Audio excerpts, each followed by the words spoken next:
સુરતમાં નશાનો કારોબાર ચલાવનારા ઝડપાયા। 2.60 ગ્રામ ડ્રગ્સ અને નશાયુક્ત સિરપની બોટલો સાથે 2 આરોપીઓને પોલીસે પકડ્યા છે। બેને વોન્ટેડ જાહેર કર્યા છે।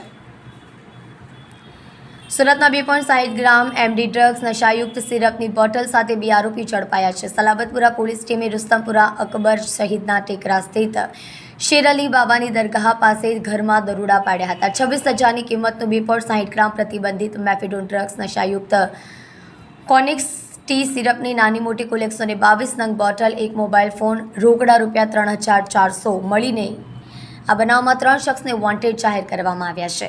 ડીસીપી ભગીરથ ગઢવીએ જણાવ્યું હતું કે સલાબતપુરા અકબર શહીદના ટેકરા પાસે 28 વર્ષીય મોહમ્મદ કામિલ સુલેમાન શેખ, 20 વર્ષીય રિઝવાન ઇકબાલ શેખ મેફેડોન ડ્રગ્સનું વેચાણ કરી રહ્યા છે। જે માહિતીને આધારે પોલીસે દરોડા કર્યા હતા। પોલીસને ત્યાંથી 2.60 ગ્રામ એમડી ડ્રગ્સ મળી આવ્યું હતું। આ ઉપરાંત કોઈપણ જાતના પ્રિસ્ક્રિપ્શન વગર વેચાણ કરવા પર પ્રતિબંધ હોય છે તેવી સિરપની 122 નંગ બોટલ મળી આવી હતી।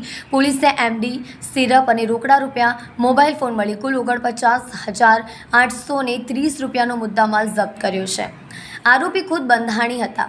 આ બનાવમાં 3 શખ્સ પણ સામેલ છે જેને પકડવાના બાકી છે। એકનું નામ શાહિદ વિકી શાંતારામ ભાવે અને સોહિલ ઇસ્માઇલ ખંજર છે જેને પકડવા ચક્રો ગતિમાન કરવામાં આવ્યા છે। જે આરોપી પકડાયા છે તે બંને આરોપીઓ અગાઉ સલાબતપુરા અને રેલવે પોલીસ મથકમાં ચોરીના ગુનામાં સંડોવાયેલા હતા। આરોપીઓ ડ્રગ્સનું સેવન અને વેચાણ પણ કરતા હોવાની માહિતીને આધારે પોલીસે દરોડા પાડ્યા હતા।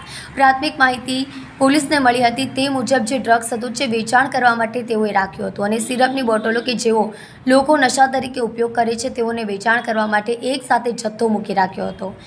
આરોપી પોતે પણ ડ્રગ્સના બંધાણી છે અને પોતે સેવન કરતા હતા અને વેચતા પણ હતા।